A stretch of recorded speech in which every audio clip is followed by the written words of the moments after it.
నమస్తే, welcome to prime 9 special analysis. అయితే parliament ప్రత్యేక సమావేశాలు అయితే నిన్నటి నుంచి ప్రారంభమయ్యాయి. ఈ సమావేశాల్లో 3 ప్రత్యేక బిల్లులనైతే కేంద్ర ప్రభుత్వం ప్రవేశపెట్టింది. అందులో మహిళా రిజర్వేషన్ బిల్లు ఒకటి ఉంటే, ఈ పునర్విభజనకు సంబంధించి నియోజకవర్గాల పునర్విభజనకు సంబంధించిన డీలిమిటేషన్ బిల్లులను అయితే 2 ప్రవేశపెట్టింది. మొత్తంగా 3 బిల్లులను ప్రవేశపెట్టింది. దీని మీద నిన్నంతా కూడా చర్చ కొనసాగింది. అయితే మహిళా బిల్లును అడ్డు పెట్టుకొని మీరు వెనకాల రాజకీయ లబ్ధి కోసం ఈ నియోజకవర్గాల పునర్విభజన బిల్లులకు సంబంధించి మీరు కావాలని చేస్తున్నారు అంటూ విపక్షాలైతే మండిపడుతోంది.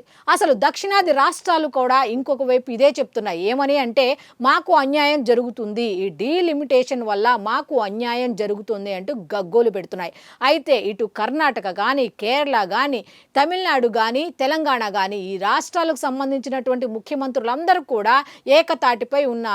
ఈ డీలిమిటేషన్ వల్ల ఖచ్చితంగా నష్టం అయితే జరుగుతుంది దక్షిణాది రాష్ట్రాలకి, మేము మా ప్రాబల్యం కోల్పోతాము అంటూ కూడా వ్యతిరేకిస్తున్నారు. అయితే దీంట్లో ఆంధ్రప్రదేశ్ మాత్రం స్పందించట్లేదు. ఎందుకు స్పందించట్లేదు అనేదే ఇక్కడ ప్రశ్న. అయితే 2011 జనాభా లెక్కల ప్రకారం మాత్రమే ఈ నియోజకవర్గాల పునర్విభజన జరుగుతుంది అని కేంద్ర ప్రభుత్వం చెబుతుంటే, కానీ ఇది నష్టం పరంగానే చూస్తున్నారు దక్షిణాది రాష్ట్రానికి చెందిన ముఖ్య నేతలందరూ కూడా.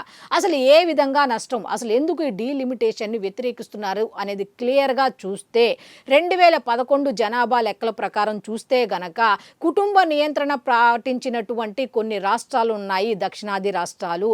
మరి అటువంటప్పుడు కుటుంబ నియంత్రణ పాటించారు కాబట్టి జనాభా లెక్కలు తగ్గుతాయి. మరి అలాంటప్పుడు సీట్లు కూడా తగ్గుతాయి. మరి సీట్లు తగ్గితే ఏమవుతుంది అంటే, ప్రాబల్యం మేము కోల్పోతాం, దేశ రాజకీయాలకు సంబంధించిన ప్రాబల్యాన్ని మేము కోల్పోతాం అంటూ ఒక రీజన్ చెప్తుంటే, ఇంకొక రీజన్ జీఎస్టీ వృద్ధి ఆదాయ వనరులను బేస్ చేసుకొని చేయాలి, కానీ అలా కాకుండా జనాభా ప్రాతిపదికన ఎలా చేస్తారు, ఎవరికి నష్టం కలిగిస్తారు అంటూ దక్షిణాది రాష్ట్రాలు అయితే గగ్గోలు పెడుతున్నాయి. ఓ పక్కన ప్రధానమంత్రి నరేంద్ర మోదీ దగ్గర నుంచి, అమిత్ షా దగ్గర నుంచి మిగతా వాళ్ళందరూ, బీజేపీకి సంబంధించిన వాళ్ళందరూ కూడా దక్షిణాది, ఉత్తరాది, తూర్పు, పశ్చిమ అంటూ విభజించొద్దు, ఇక్కడ ఎటువంటి రాష్ట్రాలకు కూడా నష్టం అయితే జరగదు, అందరికీ 50% చొప్పున పెంచుతాము కాబట్టి ఎవరికి నష్టమైతే జరగదు, నాది హామీ, నాది గ్యారంటీ, నాది షూరిటీ అంటూ ప్రధానమంత్రి నరేంద్ర మోదీ గారు ఓ పక్కన చెప్తున్నా కూడా దక్షిణాది రాష్ట్రాలు ఒప్పుకోట్ల. ఇంకొక పక్క కాంగ్రెస్ ఏం చెబుతోందంటే, ఓ పక్క ఇటు తమిళనాడులో, పశ్చిమ బెంగాల్లో ఎన్నికలు జరుగుతుంటే ఇటువంటి సమయంలో మీరు మహిళా రిజర్వేషన్ బిల్లుకు సంబంధించి, డీలిమిటేషన్కు సంబంధించి బిల్లులు అంత అత్యవసరంగా ఈ పార్లమెంట్ సమావేశాలు నిర్వహించి పెట్టాల్సినంత అవసరం ఏముంది, ప్రవేశపెట్టాల్సినంత అవసరం ఏముంది, మీ రాజకీయ లబ్ధి కోసం ఇంతమందిని ఇబ్బంది పెడతారా, ఇటువంటి నిర్ణయాలు తీసుకుంటారా అంటూ ప్రశ్నిస్తోంది. అయితే దక్షిణాది రాష్ట్రాలు చెప్తున్న మాట ఏంటంటే, కనీసం మనం ఈ డీలిమిటేషన్కి గనక ఓకే చెప్తే కనీసం మన ప్రధానమంత్రిని మనం ఎన్నుకునే అర్హత కూడా కోల్పోతాం. మహా అయితే దక్షిణాది రాష్ట్రాల నుంచి ఎన్ని వస్తాయి, 195 స్థానాలు వస్తాయేమో, మనకి ప్రాబల్యం తగ్గుతుంది.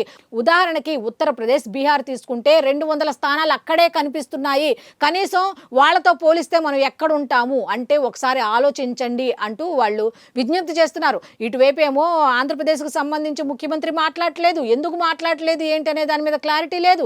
మిగతా రాష్ట్రాలు, దక్షిణాదికి సంబంధించిన రాష్ట్రాలేమో గగ్గోలు పెడుతున్నాయి. కారణాలు ఏంటి అంటే ఇవే అని చెప్తున్నాయి. అంటే ఏంటంటే, దేశ ప్రధానిని ఎన్నుకునే అర్హత కోల్పోతాం అనే దాంట్లో వాస్తవం ఉంది కదా అనే విషయాన్ని హైలైట్ చేస్తుంటే, ఇటు వీళ్ళు ఏం చెప్తున్నారు అంటే, ఎవరికి ఎటువంటి అన్యాయం జరగదు, ఇప్పటిదాకా ఉన్న సీట్లకి ఏం జరుగుతుంది అంటే 50% పెంచుతున్నాం కాబట్టి నష్టం అయితే జరగదు అన్నట్టుగా చెప్తుంది. అయితే ఇక్కడ 2/3 మెజారిటీ కావాలి కాబట్టి సాయంత్రం 4 గంటలకైతే ఓటింగ్ అయితే పెట్టారు. ఈరోజు సాయంత్రం 4 గంటలకి ఓటింగ్ పెట్టారు. మరి ఎవరు ఎంతమంది సపోర్ట్ చేస్తారు అనేది మాత్రం తెలియాలంటే మనం కూడా సాయంత్రం వరకైతే వెయిట్ చేయాల్సిందే. సో చూశారు కదా, ఇది ఈనాటి స్పెషల్ అనాలిసిస్. మళ్ళీ రేపటి అనాలిసిస్లో కలుద్దాం. అంతవరకు సెలవు, నమస్కారం.